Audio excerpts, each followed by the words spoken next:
Hello everyone, welcome to Tathastu and a very welcome to our DNA. And this is being presented by me. My name is Khushbu. Let's get started with today's class. First of all, we will check out the table of contents. The very first one which we are going to do is the Bhutan and China related news. Bhutan and China के बीच में क्या चल रहा है वो news हम देखेंगे, इसका मैप थोड़ा सा देखेंगे. देन हम जानेंगे QR कोड के बारे में कि फूड लेबल्स जो हैं वहाँ पर अब QR कोड होना मैंडेटरी कर दिया गया है. क्यों है, क्या है, किस लिए है, ये सारी चीज़ें देखेंगे. और ये एक इम्पॉर्टेंट, बहुत important article and that is related to the criminal procedure identification act. ये इस चीज़ से रिलेटेड है जिसमें कि DNA samples and all different kind of fingerprints, वो सारी चीज़ें से रिलेटेड है. तो इस चीज़ को भी हम कवर करेंगे. और एक छोटू सा टॉपिक है एंड ये छोटू सा टॉपिक जो है वो है एक्चुअली श्रीलंका के किसी टेम्पल, एक टेम्पल के बारे में है. एंड वो टेम्पल की क्या स्टोरी, उस टेम्पल से मोदी जी का क्या रिलेशन है, क्या स्टोरी है, तो वो भी हम जानेंगे. ओके बहुत ही क्रिस्प सा है, छोटा सा, within a minute it will be done. तो सबसे पहले हम क्या टॉपिक करते हैं, लेट्स डू द प्रिजन वाला thing because this is really really very important one. तो सेंटर जो है इन्होंने कहा है that they will be introducing DNA face matching systems at police stations across the country. So this is what they will be doing. अब ये किस हिसाब से करेंगे. 2022 में एक एक्ट आया था, that was the criminal procedure identification act. Criminal procedure identification act. So ये जो आइडेंटिफिकेशन एक्ट है ये किस चीज के लिए है, टू आइडेंटिफाई द क्रिमिनल्स. आप लोगों ने हॉलीवुड मूवीज देखी होंगी कि उसमें जो है कोई आपको पर्सन की एक्टिविटी जो है थोड़ी सस्पिशियस मिलती है, तो उसमें क्या करते हैं, उस बंदे की फोटो ले ली, उस पर्सन की फोटो ले ली और उसको स्कैन करा देते, उसके प्रिंट्स एंड ऑल. अगर उस पर्सन से रिलेटेड किसी भी तरीके का कोई इन्फॉर्मेशन अवेलेबल होता है तो वो इन्फॉर्मेशन फेच करके जो है सिस्टम वो आपके सामने प्रोवाइड कर देता है. तो वैसा ही कुछ जो है वो यहाँ पे करने की कोशिश करी जा रही है. तो it means what they are trying to do, ये कर क्या रहे हैं, तो एक तरीके से पूरा एक डेटा मेंटेन कर रहे हैं रिलेटेड टू द क्रिमिनल्स. तो यहाँ पर क्या होगा, DNA फेस मैचिंग, इस तरीके की चीजें जो है वो स्टोर करी जाएंगी. So let's talk about this thing in a more detailed manner. जो है हम इसके बारे में थोड़ा सा और जान लेते हैं. इसमें NCR भी ऑब्वियसली बात है कि वो इसमें इन्वॉल्व है. इसके अलावा एक और बहुत ही इंपॉर्टेंट चीज कि what it will B, this act will be replacing what. So this act is actually replacing the identification of prisoners act 1920. ठीक है, आइडेंटिफिकेशन ऑफ प्रिजनर्स एक्ट 1920. ठीक है, तो जब भी कोई नया एक्ट आ रहा है तो ऑब्वियसली बात है कि मोस्ट जनरली होता गया है कि वो किसी ना किसी तरीके की पुरानी जो एक्ट है उसको रिप्लेस कर रहे होते हैं. सो ये इस एक्ट को जो है वो रिप्लेस करेगा, आइडेंटिफिकेशन ऑफ प्रिजनर्स एक्ट. इस एक्ट के अंतर्गत, according to this criminal procedure identification act, इस एक्ट के अंतर्गत जो है हम मॉडर्नाइज कर रहे हैं चीजों को. ओके, डेटा स्टोर करके, राइट. चलो let's check this thing out. The provisions of act are yet to be implemented. अभी ऑन द ग्राउंड लेवल हालांकि ये अप्लाई हो चुका है, ये एक्ट जो है वो मतलब इम्प्लीमेंट करना है, बट अभी फुल्ली कंप्लीटली जो है वो ग्राउंड लेवल पे अभी तक ये नहीं हुई है. Apart from that the law enables the police and the central investigating agencies. अब ये जो पुलिस है और जो सेंट्रल इन्वेस्टिगेशन एजेंसीज हैं जैसे कि CBI हो गई, तो इन सभी को जो है ये डेटा कलेक्ट करके स्टोर कर सकते हैं. ये जो डेटा कलेक्ट करके स्टोर कर सकते हैं that is being done for 75 years. And इस सभी की जो प्रोटेक्शन है उसको प्रोटेक्ट करने के लिए भी they are actually suppose to do what, उसको जो है प्रोटेक्ट करके रखने की जिम्मेदारी भी बनती है ऑब्वियसली, क्योंकि दिस इज वेरी ऑब्वियस कि उसका जो है वो एक्चुअली मिसयूज किया जा सकता है ना. दैट्स वेरी ऑब्वियस, मिसयूज किया जा सकता है उसका. अब जैसे कि एक मूवी मुझे ध्यान में आ रही है साउथ की, उस मूवी में क्या दिखा रहा था, that this is the border, ये एक स्टेट है, राइट, एंड ये दूसरा स्टेट है. ठीक है, ये दूसरा स्टेट है. इसमें क्या होता था कि जो डेड बॉडीज होती थी वो डेड बॉडीज जो है एक स्टेट से दूसरे स्टेट की दूसरे स्टेट पे जो डेड बॉडीज को फेंक दिया जाता था, राइट. अब वो जो डेड बॉडीज होती थी जब भी उसको एक जगह से दूसरी जगह उसको फेंक दिया जा रहा है, but before that what they are doing, उसके जो फिंगरप्रिंट्स हैं, उसके जो इंप्रेशंस हैं, उसको यूज कर ली, उसको जो है ले लिया जाता था। एंड वो फिंगरप्रिंट्स वो लोग यूज करते थे जो कि क्रिमिनल्स हैं एक्चुअली में। अब ये डेड बॉडीज हैं, इन ये तो है ही नहीं अब इस दुनिया में, लेकिन जब भी कोई क्राइम होता तो फिंगरप्रिंट्स देखे जाते। तो फिंगरप्रिंट्स किसके मिलते?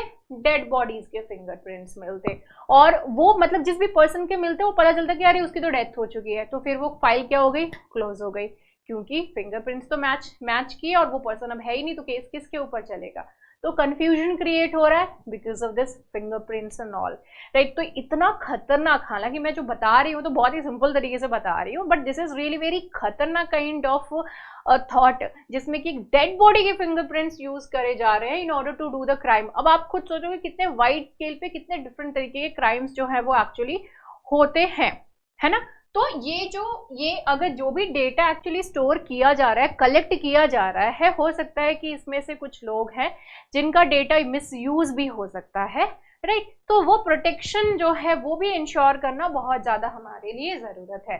खैर, तो सेंट्रल इन्वेस्टिगेटिंग एजेंसीज जो हैं और जो पुलिस है वो इसको ये जो डेटा है वो कलेक्ट कर सकती हैं।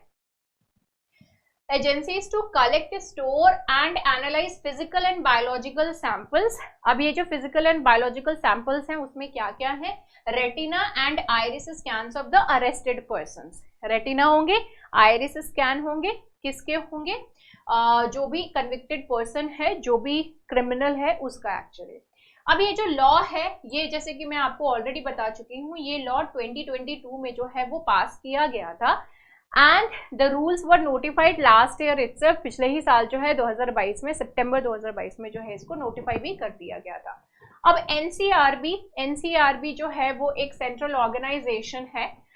This is the one who is responsible to roll out this thing. Okay, अब यहाँ पे जो एनसीआरबी है, ठीक है, एनसीआरबी क्या है? National crime records bureau. अब this is the one who is responsible to implement this. ये हमारी क्या हो गई? इम्प्लीमेंटिंग एजेंसी हो गई कि this will be responsible to roll out the act. They are basically responsible. And ये जो है they was assigned the task on finalising the standard operating procedures, कि क्या स्टैंडर्ड ऑपरेटिंग प्रोसीजर्स होंगे जिसके बेसिस पे, जिस चीज को फॉलो करके, वो जो प्रोसीजर्स को फॉलो करके जो है डेटा बेसिकली कलेक्ट किया जाएगा, राइट। ये कौन डिसाइड करेगा? So this will be done by the NCRB. और यही जो भी ये जो प्रोसीजर डिसाइड करेंगे, उन प्रोसीजर्स को, जो भी ये प्रोसीजर्स डिसाइड करेंगे, इन प्रोसीजर्स को जो है पुलिस को फॉलो करना पड़ेगा। Okay, they are suppose to follow that, क्योंकि ये स्टेप्स है and then this is how you can actually collect the data. Act जो है, the act, though the act and the rules do not explicitly mention the collection of DNA samples। अब इसमें जो है explicitly mention नहीं किया गया है DNA samples and face matching procedure। NCRB जो है मीटिंग्स में जो स्टेट पुलिस ऑफिशियल्स के साथ हुआ था, तो उन्होंने कहा है कि दे will be actually rolling out the measures जिसमें कि ये सारी चीजें भी वो कलेक्ट होंगी। तो इन्होंने जो है 1300 लोकेशंस जो है उसको आइडेंटिफाई किया, जहां पर कि across the police districts, commissionerates and special investigation units at state headquarters, जहां पर कि इस तरीके की जो इंफॉर्मेशन है that will be actually collected. तो दे जो स्पेसिफिकली मेंशन नहीं है, तो जब तक कोई चीज स्पेसिफिकली मेंशन नहीं होती है तो वहां पे वेगनेस रहता है कि क्या ये भी कर सकते हैं, क्योंकि यहाँ पे क्या किया गया है, बायोलॉजिकल सैंपल्स कहे गए हैं, तो डीएनए कुड बी देयर। हाँ, एक्सप्लिसिटली मेंशन नहीं है बट उस चीज को लिया जा सकता है, तो एनसीआरबी ने ये काम जो है वो बोला है। नाउ जो स्टेट्स हैं उनको कहा गया है कि आप आइडेंटिफाई करिए locations and prepare the sites, कि स्टेट जो है वो लोकेशंस को आइडेंटिफाई करेंगे, ठीक है, कहाँ पे जो है वो सैंपल्स लिए जाएंगे और जहां पर भी लिए जाएंगे वहां पे साइट्स जो है वो उसको डेवलप भी किया जाए for the measurement collection unit, and this may established as suggested by the NCRB. तो यहाँ पे जो है मेजरमेंट कलेक्शन यूनिट की बात करी गई है और ये किसने अगेन सजेस्ट किया है, एनसीआरबी ने। इसको कौन करेगा काम, तो ये स्टेट का काम है इस चीज को, वो पर्टिकुलर प्लेस को आइडेंटिफाई करना और उसको जो है मेजरमेंट कलेक्शन यूनिट के तौर पे उसको डेवलप करना, जहां पर कि सारा जो डेटा है वो बेसिकली कलेक्ट किया जाएगा। The central body which is under the home ministry, वो जो सेंट्रल एक सेंट्रल बॉडी होगी और वो central body will be the one जहां पर कि सारा डेटाबेस जो है वो स्टोर होगा नेशनल लेवल पे। तो स्टेट्स जो है वो डेटा कलेक्ट करेंगी एंड नेशनल लेवल पे जो है वो डेटा वहां पे स्टोर्ड रहेगा, जहाँ पे, क्योंकि ऑब्वियस सी बात है कि एक क्रिमिनल जो है वो एक ही जगह एक ही स्टेट पे सारा गलत काम करता है, ऐसा जरूरी नहीं है, वो दूसरी जगह पे भी जा सकता है, राइट। एंड एक सेंट्रलाइज्ड प्लेस भी होना चाहिए where from where the information could be collected by anyone, जो भी ऑथराइज्ड है उनके द्वारा। National automated fingerprint identification system जो है उसके थ्रू द फिंगरप्रिंट्स जो है उसका लिया जाएगा, स्कैनिंग किया जाएगा। Now under this fingerprints identification system, this works as a workstations and scanners have been put at the 1300 police station. तो अभी इनका जो टारगेट है वो अभी क्या है, 1300 पुलिस स्टेशन हैं एंड ये 1300 पुलिस स्टेशन जो हैं वहां को टारगेट किया गया है कि फिंगरप्रिंट्स लेने का प्रोसीजर जो है वहां पे आराम से किया जा सके। And it has fingerprint details a unique 10 digit number of more than 1 crore people. 10 digit number होंगे और वो 10 डिजिट नंबर जो है वो 1 करोड़ पीपल को आइडेंटिफाई करेगा। 10 तो इसी बात है कि 1 करोड़ लोगों के लिए आइडेंटिफाई करने के लिए वो 10 डिजिट नंबर्स जो है that will be used to 1 crore people accused and convicts across the country. All these things can be there and ये सभी जो है एक डेटाबेस क्रिएट कर रहे हैं for the criminal identification procedure act under this particular thing. All these things R B done.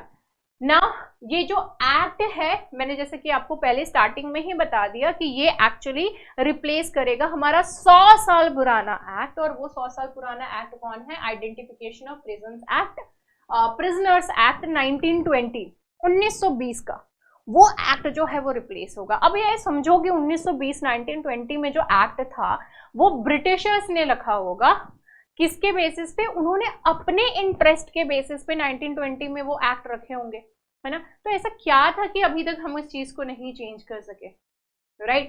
तो उस टाइम तो ब्रिटिशर्स के लिए every Indian was like a criminal only, हर कोई जो है वो क्रिमिनल के जैसा ही था, है ना। उस टाइम तो इस तरीके की चीज थी, तो वो चीज जो है वो अभी चेंज करने की जरूरत भी थी। खैर वो बहुत पहले नहीं हुआ, खैर अभी हो गया, राइट।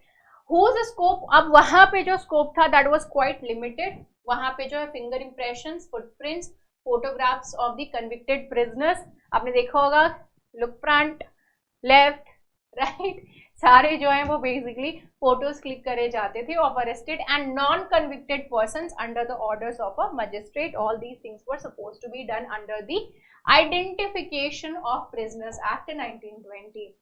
एनसीआरबी ने हालांकि ऑब्वियसली बात है, जैसे कि मैंने आपको पहले भी बताया कि इस चीज को लेकर के उन्होंने आगाह किया है कि डेटा जो भी ये डेटा है उसको मिसयूज किया जा सकता है and databases by ensuring identification and the deployment of appropriate safeguards, adding that only designated officials must have access in real time। जो है रियल टाइम में एक्सेस हो सके, ये चीज को जो है वो इंश्योर करें एंड उसकी प्रोटेक्शन जो है ऑब्वियसली बात है कि वो भी बहुत ज्यादा मैटर करती है।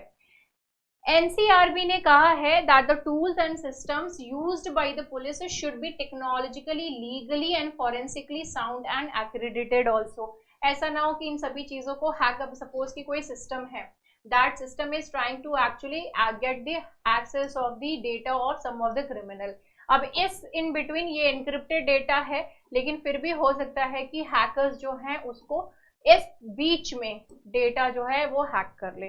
तो ये चीज ना हो, इस चीज के लिए टेक्नोलॉजिकली एडवांस होना चाहिए, साउंड होना चाहिए, everything should be really very good, otherwise the things can actually backfire. और पता चला कि डार्क वेब पे जो है सारी जो चीजें हैं वो बेसिकली मिल रही हैं। These kind of things could happen.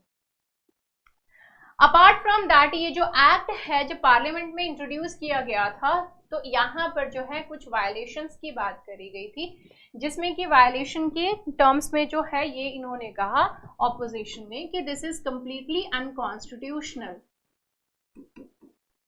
Okay, ये जो है अनकॉन्स्टिट्यूशनल है क्योंकि ये हमारे जो आर्टिकल्स हैं, हमारे जो फंडामेंटल राइट्स हैं, हमारे जो फंडामेंटल राइट्स हैं उसको बेसिकली इन्फ्रिंज कर रहा है। ओके, ये मतलब इसके अब यहाँ पर जो है डीमेरिट्स की अगर मैं बात करूं, डीमेरिट्स में, तो इसकी डीमेरिट में ये एक पॉइंट आती है, that is the fundamental rights जो है। एक तो इसकी सिक्योरिटी कितना सिक्योर है वो बहुत बड़ा एक क्वेश्चन मार्क आ जाता है यहाँ पे, क्योंकि आपको याद होगा कि कोविन का डेटा, आधार का डेटा, ये सभी डेटा जो है वो लीक हुए थे। तो you can obviously think about all these kind of things. ठीक है, तो ये कुछ जो है वो प्रॉब्लम्स इससे एसोसिएटेड जो है वो लगते हैं। अब इसमें आर्टिकल्स की अगर बात करी गई है तो कौन सा आर्टिकल है, तो राइट्स में है आर्टिकल 20 क्लॉज 3, आर्टिकल 20 क्लॉज 3 जो है ये एक है। And here it actually self incrimination से रिलेटेड है, ये यहाँ पर इंक्रिमिनेशन से related, that which protects the right against the self incrimination.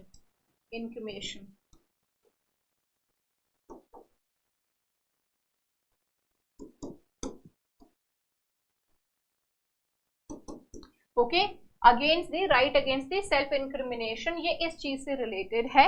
अब ये जो बिल है इसमें ये चीज भी इंश्योर करी गई है कि ब्रेन मैपिंग से रिलेटेड यहाँ पर कहा गया है कि जो ये जो चीज है वो actually narco analysis and brain mapping जो है वो बेसिकली करी जा सकती है, and for that they can actually force you also. तो आपका जो एक रजामंदी है that won't be there, right. अब यहाँ पर एक और चीज है कि इसके अलावा क्या पॉइंट हो गई, अनअवेयरनेस। आपको पता भी नहीं चलेगा और आपकी जो डेटा है वो ये लोग एक्सेस कर लेंगे। कैसे, आपका बाल फॉर द डीएनए है ना, एक बाल डीएनए के लिए हो गया, स्किन का कोई पार्ट, मारपिटाई 3rd डिग्री चल रही है उसमें स्किन का पार्ट हो गया, पानी पी रहे हो है ना, you must have scene toothbrush and all, इस तरीके की चीजें तो आपने मूवीज में देखी होंगी ना, है ना। तो अनअवेयर रहेंगे और उसी अनअवेयरनेस का जो है वो फायदा उठा करके दे will be using this thing. ठीक है, अब जैसे कि मैंने इससे पहले भी आपको एक पॉइंट बताई थी, ठीक है, ये तो आर्टिकल 20 वाली पॉइंट हो गई। एक और मैंने आपको बात बताई थी जिसमें लिखा हुआ था कि biological samples.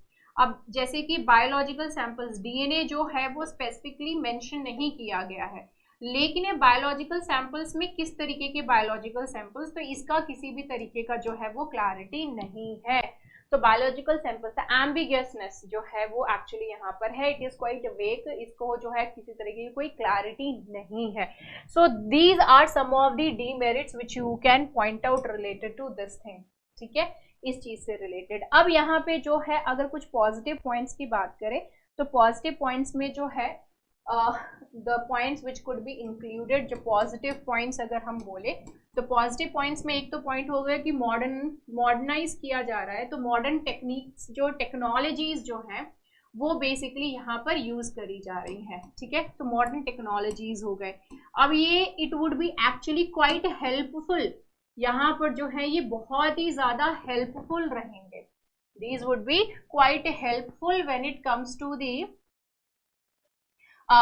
To the investigation, है ना, क्योंकि ऑब्वियसली बात है कि किस तरह कोई क्राइम हुआ, जैसे कि मैंने आपको बताया कि हॉलीवुड मूवीज में आपने ये चीज तो देखा ही होगा, है ना, इन्वेस्टिगेशन की किसी पर्सन का फोटो आया और उसको जो है स्कैन करके उसके सारी डिटेल्स जो है वो आपने यहाँ पर देख ली, सारी डिटेल्स जो है वो आपको पता चल गई। तो इन्वेस्टिगेशन के लिए काफी हद तक हेल्पफुल रहेगा। सपोज कि फोटोज नहीं है तो you are having some kind of samples, DNA samples ही कहीं से मिले, आपको जो है तुरंत उस बंदे की फोटो भी मिल गई and related information you are also getting. So it would be quite helpful when it comes to the investigation, and apart from that it would make the investigation quite effective also. Investigation जो है वो काफी ज्यादा effective रहेगी and time consume जो होता है बहुत ज्यादा क्रिमिनल को आइडेंटिफाई करने का, तो जो पहले से ही क्रिमिनल्स होंगे उन क्रिमिनल्स को काफी आराम से आइडेंटिफाई किया जा सकता है by using these kind of things. Okay, चलो now let's proceed ahead, but before that a little bit of information. Information क्या है? It is related to pre-sure. If you want to make, be really very much sure related to your pre, that is the prelims, then do not forget to join pre-sure. Pre-sure is available in English और ये जो है हिंदी में भी available है. तो अगर किसी भी तरह की कोई भी डाउट है, कोई भी प्रॉब्लम है, तो आप इस पे जो है वो नंबर पे कॉल कर सकते हो या फिर आप इस पे मेल डाल सकते हो, दैट इज inquiry@tathastuics.com. ओके, चलिए now let's proceed ahead with the China Bhutan talks. तो चाइना एंड भूटान के बीच में जो है वो बॉर्डर डिस्प्यूट काफी टाइम से है, एंड चाइना इज एक ऐसी कंट्री है पूरी दुनिया में जिसका बॉर्डर डिस्प्यूट जो है उसके हर किसी नेबरिंग कंट्री से है. अब जैसे बॉर्डर डिस्प्यूट की बात कर लो तो इसकी बॉर्डर डिस्प्यूट जो है वो इंडिया के साथ है, इसकी बॉर्डर डिस्प्यूट जो है वो भूटान के साथ है, राइट. इसकी जो बॉर्डर डिस्प्यूट है वो साउथ ईस्ट एशियन कंट्रीज जो है, तो बहुत सारी एशियन कंट्रीज हैं जिनके साथ इनकी बॉर्डर डिस्प्यूट है. यहाँ पे तो जो बॉर्डर डिस्प्यूट है that is related to the maritime thing. तो ये बॉर्डर डिस्प्यूट इन्होंने खुद ही क्रिएट करी है. मैरीटाइम में कौन सा है? तो साउथ चाइना सी, ठीक है. तो साउथ चाइना सी से रिलेटेड है. इंडिया के साथ किस चीज को लेकर के सबसे ज्यादा डिस्प्यूट है? तो that is related to the Arunachal Pradesh. अब यहाँ पे आपको बताना है कि इंडिया और चाइना के बीच में जो बॉर्डर है उस बॉर्डर का नेम क्या है, मतलब वो जो बॉर्डर है ना, तो उस बॉर्डर को हम किस नाम से आइडेंटिफाई करते हैं. ओके, तो वो जो है आप जरूर बताइएगा. अपार्ट फ्रॉम दैट इंडिया का जो एक पार्ट अक्साई चिन जो है इन्होंने कैप्चर किया हुआ है, तो वो अक्साई चिन जो है वो एक बॉर्डर डिस्प्यूट वाला है area. And every then now you must have seen कि इंडिया के बॉर्डर्स के आसपास जो है इनकी एक्टिविटी अक्सर होती रहती है, जैसे कि आपको पैंगोंग लेक जो पैंगोंग सो जो है उसके बारे में आपको पता ही होगा. So there also they create a lot of hassle, lot of problem over there. So अगर प्रॉब्लम नहीं भी है, आपकी जिंदगी में प्रॉब्लम नहीं है, तो मैं आया चाइना आ गया. Okay, so that happens. Problem नहीं है जिंदगी में तो चाइना आ जाती है, राइट. तो यहाँ पे जो है डीमार्केशन बॉर्डर्स को क्लैरिफाई करने के लिए इन्होंने जो है मीटिंग्स करी हैं भूटान एंड चाइना ने. भूटान जो है obviously they must be very much helpful कि कुछ ना कुछ जो है अच्छा निकल करके आए, बट ऑब्वियसली बात है कि इनका जिस तरीके का हाल है आई डोंट थिंक सो कि ऐसा कुछ होगा जिसमें कि दोनों ही खुश रहे. There must be something wherein they will be asking for larger area. अगर सपोज इतना एरिया का डिमांड कर रहे हैं तो इतना एरिया दे दो, नहीं तो आधा दे दो. आधा तो नहीं, मेरे को जहां तक लग रहा है कि पूरे एरिया का ही रहेगा. खैर whatever comes, these are the kind of speculations only. तो कोऑपरेशन अग्रीमेंट जो है इन्होंने साइन करी, and this is an outlining functioning of a joint technical team on the delimitation and demarcation of the Bhutan-China boundary. तो भूटान-चाइना boundary का delimitation जो है उसको प्रॉपरली अलाइन करना कि हाँ भाई आपकी क्या बॉर्डर्स हैं ऑल, उसको बातचीत करके खत्म करना एंड डिमार्क करना कि these are the finally the borders between China and that of the Bhutan. तो चाइना चाहता है कि भैया आप जो है यूएन सिक्योरिटी काउंसिल नहीं जाओ और यहीं पे ही बातचीत करके सारा समाधान जो है वो कर लो. खैर जाएंगे भी तो क्या ही फर्क पड़ता है, they are the permanent member over there and thanks to India ने जो है उनको परमानेंट मेंबर बनने में हेल्प करी एंड इंडिया ही जो है अब भुगत भी रहा है.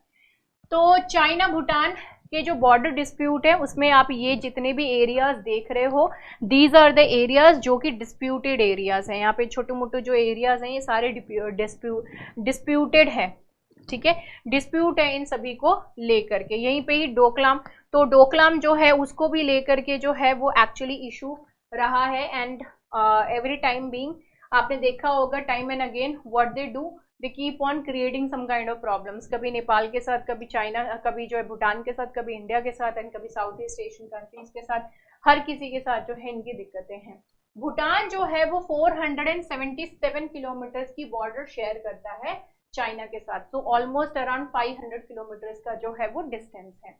चाइना जो है वो कुछ टेरिटरीज के ऊपर अपना कब्जा बनाता है, जैसे कि नॉर्थ में पैसामलुंग along and that of the जाकरलुंग वैलीज जो है, इसके ऊपर वो अपना डिस्प्यूट, अपना जो है वो एरिया बताता है। अब ये जो दोनों ही प्लेसेस की अगर हम बात करें तो कल्चरली बहुत ही ज्यादा वाइटल है, इंपॉर्टेंट है फॉर दी भूटान, बहुत ही ज्यादा इंपॉर्टेंट है। वेस्ट में डोकलाम, द्रामना, देन शाक्ताओ तो शाखातोय, देन कम्स दी याकशुआंद, चरीतांगशु एंड शिनशु लुंगपा and the Langmar Pova valleys, Langmar Po valleys. So these are the valleys, these are the places जो कि disputed हैं, ये places हैं जो कि disputed हैं China and that of the Bhutan के बीच में, ठीक है, ये कुछ places हैं। अब ये कुछ तो नहीं है, हालांकि बहुत सारी ही places हैं, ये काफी ज्यादा dispute वाला इशू है। अब यहाँ पे इसके अलावा जो है ये जो प्लेसेस हैं, many of them are quite I mean जो बॉर्डर्स के पास है, किसके पास है, ये सिलीगुड़ी, इंडिया का जो सिलीगुड़ी कॉरिडोर है स्ट्रेटेजिकली लोकेटेड है उस पर्टिकुलर प्लेस में है। अब यहाँ पे जो आप डोकलाम देख रहे हो that is quite close to that of the India का सिलीगुड़ी कॉरिडोर। इंडिया का जो सिलीगुड़ी कॉरिडोर है that is the very small area, that is a very complicated area, just let me show you that, ठीक है।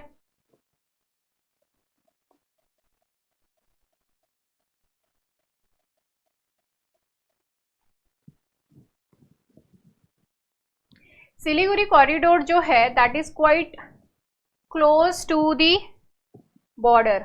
अब यहाँ पे this is the one which you can see here, you can see this thing,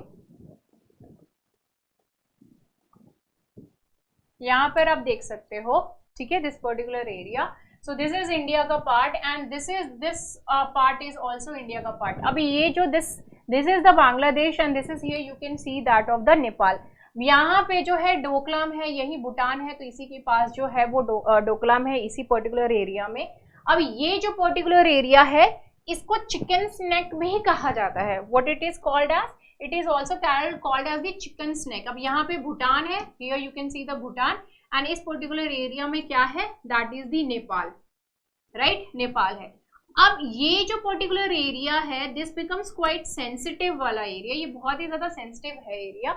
अब वो क्यों है, क्योंकि सपोज कि अगर इस पर्टिकुलर एरिया पे ये लोग कैप्चर कर लेते हैं, ये पर्टिकुलर एरिया को जो है ये लोग कैप्चर कर लेते हैं, तो जैसे ही इस पर्टिकुलर एरिया को यहाँ पर ये जो है ये कैप्चर करेंगे तो व्हाट विल हैपन, यहाँ पे इफ दे विल कैप्चर तो उसको अगर कट ऑफ कर देंगे तो इंडिया की जो नॉर्थ ईस्ट पार्ट है वो इस मेन लैंड बोलते हैं इंडिया की, तो उससे वो कट ऑफ हो जाएगा।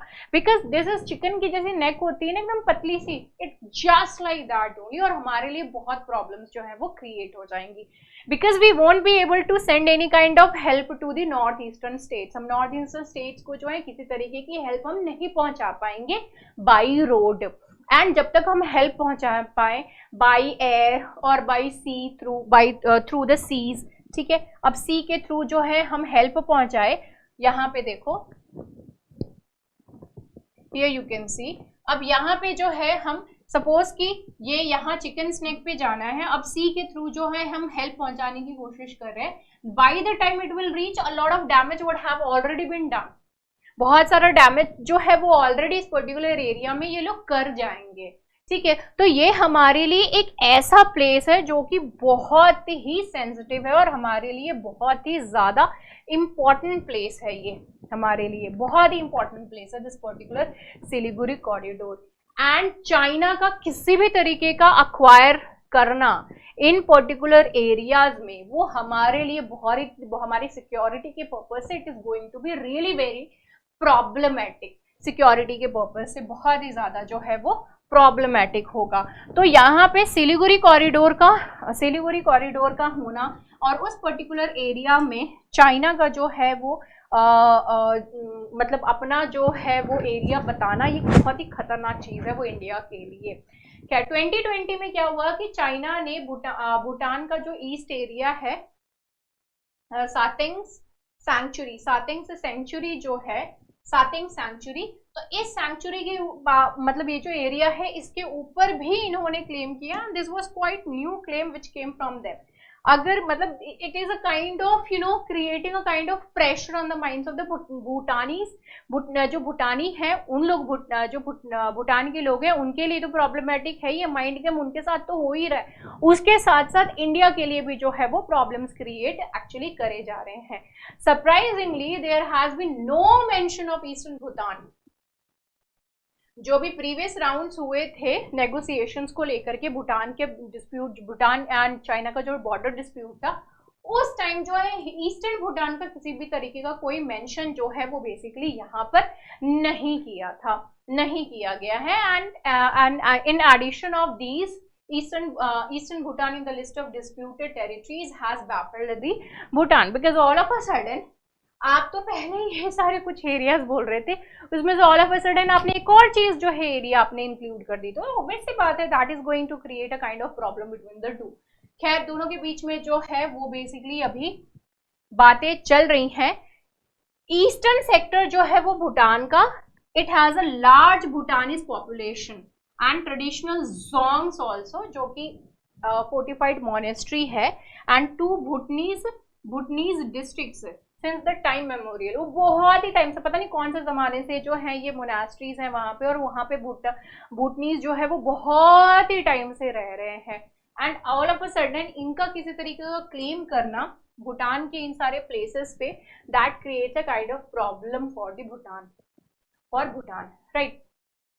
खैर अभी तक इन लोगों ने जो है 11 एक्सपर्ट ग्रुप्स जो है group meetings and 24 round of border negotiations जो हैं इन लोगों ने अभी तक कर लिए हैं। भूटान एंड चाइना ने MOU भी साइन किया है on 3 step road map for expediting the China Bhutan boundary negotiations को लेकर के इन्होंने जो है साइन भी किया है। खैर इन सारी चीजों का किसी भी तरीके का कोई जो है, अगर आप बोलो कि बहुत ही स्ट्रेटेजिकली बहुत ही इंपॉर्टेंट कुछ कंक्लूजन निकल के आया है, तो एज ऑफ नाउ ऐसा कुछ भी नहीं है, because this is the kind of trap जिसमें कि आपको हमेशा फंसाए रखा जाएगा, जिससे कि you will always be in that kind of pressure कि हमारा ये जो है चाइना की तरफ से इस तरीके की प्रेशर है related to the border dispute. And apart from that एक तीर से वो 2 निशाने लगा रहा है, एक तो भूटान को भी प्रॉब्लम क्रिएट कर रहा है and for the India also, क्योंकि अरुणाचल प्रदेश के साथ भी भूटान जो इंडिया जो है इंडिया के साथ जो है वो डिस्प्यूट है LAC in the Tawang sector of this Arunachal Pradesh. तो वहाँ पे जो है अक्सर जो है वो क्लैशेस होते रहते हैं and the other things also. So this was it related to this particular topic. Let's move on to the next topic and this is really very small, and ये जो टॉपिक है it is related to the dress code. Sri Lanka में जो है एक temple है Nallur कंडस्वामी temple Sri Lanka में, and ये जो है वो जाफना पेनिनसुला में है एक्चुअली। अब ये जो पर्टिकुलर एरिया है यहाँ पे ये जो टेम्पल है, there are certain things which needs to be followed, ठीक है, सर्टेन ड्रेस कोड है जो कि फॉलो करना पड़ता है। एक तो यहाँ पर सबसे पहली चीज जो फॉलो करनी पड़ती है वो है टाइम। जो टाइम है उसी टाइम में ही आप विजिट कर सकते हो, you can go and offer your prayers over there. ऐसा नहीं है कि आप जब मर्जी वहां पे चले गए। दूसरा है if you want to visit there so you have to visit there bare chest men, ठीक है, फॉर मेन। तो आप जो है उसी हिसाब से ड्रेस आपको पहन करके जाना है। The devotees could enter the shrine only with the bare chest only. Why this is in news? Because अभी जो है एक बुक रिलीज कर रहे हैं, ठीक है, और ये जो है वो बुक एक्चुअली जो राइटर हैं वो हमारे डिप्लोमेट रह चुके हैं। तो Natarajan, mister Natarajan is the one who is writing a book. तो उसी बुक में उन्होंने अपना एक इंसिडेंट लिखा हुआ है जहां पर कि ही हैज एक्चुअली मेंशन कि श्रीलंका में मोदी जी गए हुए थे and there he wanted to visit temples. But temple में जो है इन कुछ चीज़ों के वजह से ही couldn't go there because of the dress code and these kind of things. So इसीलिए मैंने सोचा कि ये टेम्पल्स के नेम जो है वो आपको बता दें. यू नेवर नो कि क्या पता ये पूछ लें कि टेम्पल जो है वो कहाँ पे है. This is quite important from our prelims perspective. तो हो सकता है कि टेम्पल से रिलेटेड ये आपसे पूछ ले. ठीक है. तो another temple is that of the Naguleswaram temple. This is the Nallur Kandaswamy temple. All of these are there in the Sri Lanka itself. ठीक है. चलो, now let's move on to the last topic of the day. and हमारा जो last topic है ये है related to QR. सबसे पहले तो QR होता क्या है? QR is the quick response. ठीक है. हम लोग QR बोलते रहते हैं, but भाई what is this QR? QR is the quick response. ठीक है. अब जैसे ही स्कैन करते हो तुरंत जो है उसका रिस्पॉन्स आपके सामने आ जाता है कि वो एक्चुअली क्या है and all. So that is what is the quick response. FSSAI. ठीक है. तो food security, food safety and standards authority of India, food safety and standards authority of India जो है उन्होंने अभी QR जो है वो एक्चुअली बोला है कि जितने भी फूड प्रोडक्ट्स होते हैं उस पे QR कोड जो है उसको मैंडेटरी करने की बात करी है. And this they have actually done for the visual impaired, जो डिसेबल्ड हैं उन लोगों के लिए ये काम करने के लिए इन्होंने इस चीज को कहा है. This would ensure the access to safe food for all including those with the special needs also. Because when it comes to the QR में जो है सिर्फ ऐसा ही नहीं कि प्राइस डिटेल्स दी रहेंगी, उसमें बहुत सारी जो है वो डिटेलिंग बेसिकली करके रखे होंगे कि क्या चीज है उसमें. जैसे कि यहाँ पे यू कैन सी प्रोडक्ट का नेम क्या है, शेल्फ लाइफ उसकी क्या है, न्यूट्रिशन उसमें कितने हैं, वेजिटेरियन है, नॉन वेजिटेरियन है, उसके लोगों से related ingredients, allergen warnings, allergic है कि किस चीज़ से एलर्जिक, मतलब ये चीज़ें हैं तो इससे एलर्जी वाले लोग जो है उसको कंज्यूम नहीं करें. जो others product specific labelling requirements हैं तो वो सारी चीज़ें इस QR कोड में जो है वो होने की बहुत ज़्यादा ज़रूरत है. This was has been said. तो FSSAI जो है under its food safety and standards labelling and display regulations 2020 has comprehensively outlined the information to be included on the labels of the food products. And ये सारी चीज़ें जो है वो labels में होना ज़रूरी है. This is the reason you must have seen कि जब भी कोई प्रोडक्ट है उसके पीछे लिखा रहता है देयर आर सर्टेन आइटम्स जिसमें लिखा रहता है फ्रेश डैश डैश, बट अगर आप उसी के ही डिटेल्स उसके बैक पे पढ़ते हो तो उस पर लिखा रहता है तो कि it has nothing to do with the name actually, कि इसका जो रिलेशन है वो नेम से नहीं है. फ्रेश आइटम बोल रहे हैं but this is not fresh item. Okay, ताज़ा whatever, I don't want to name, है ना. नहीं तो रियलिटी बोलने पे अब नोटिसेस आ जाती हैं. खैर, तो अब न्यूट्रिशन की बात आती है तो न्यूट्रिशन के नाम पे ढेर सारा आपको शुगर प्रोडक्ट जो है वो बेसिकली दे दिया जाता है. सो दोज आर द, खैर वो सारी चीज़ें वो वहाँ पे मेंशन करे रहते हैं, छोटे छोटे चीज़ों में, छोटे छोटे वर्ड्स में जो है दे keep on they mention on the back of the product. खैर, जो इन्फॉर्मेशन है वो बेसिकली क्यों प्रोवाइड करी जाती है, ताकि जो कंज्यूमर्स हैं वो इन्फॉर्म्ड डिसीजन ले सके. लेकिन कंज्यूमर्स तो हम इन्फॉर्म्ड डिसीजन नहीं लेते. हमको कोई चीज़ अच्छी लगी, let's buy it. Empowering consumers to make informed choices when selecting the food products.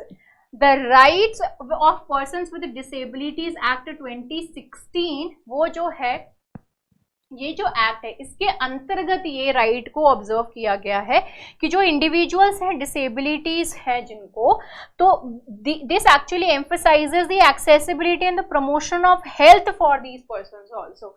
जो पर्सन्स विद डिसेबिलिटीज, इन लोगों के लिए भी जो इनके राइट्स हैं, इनकी भी तो हेल्थ है, वो भी तो मैटर करती है. What if they are not able to see. ठीक है, तो इसका मतलब ये तो नहीं है कि उनको हम एकदम कंप्लीटली इग्नोर करते. तो ये QR कोड है, सपोज उन्होंने जो है टच किया, स्कैन किया, स्कैन करने पे दे कुड लिसन कि हाँ भाई इसमें क्या क्या चीज़ें हैं, एंड अकॉर्डिंगली जो है these people they can actually take the decisions also. This is to enhance the accessibility. Food business operators were encouraged to incorporate the provisions, and ये provisions जो हैं वो encourage किए जा रहे हैं ताकि हर किसी को जो है इससे फायदे बेसिकली मिल सके. तो QR कोड जो है वो कहा है. अब इसमें डिटेल्स क्या होंगे, प्रोडक्ट के details, but it is not just limited to the ingredients की बस प्रोडक्ट के डिटेल्स बताने, चलो इंग्रेडिएंट्स बता दिए, नहीं, उससे ज़्यादा. जैसे न्यूट्रिशनल इन्फॉर्मेशन हो गया, एलर्जी से related, manufacturing date, best best before, the expiry date, ठीक है, use by date, allergen warning, contact information for consumer inquiries, ये सारी चीजें, ये सभी चीजें जो हैं वो QR कोड में इनको देने के लिए ये पॉइंट कहे गए हैं. Apart from that they will B this QR code for the accessibility of information did not replace or negate the requirement to provide mandatory information on the product labeled as prescribed by the relevant regulations. Right? Chalo. So this is it related to today's daily news and editorial analysis. I hope you people enjoyed it. A lot of different kind of information, right? So see you in the next video. Bye bye, take care and have a great time. Good night. Jai Hind.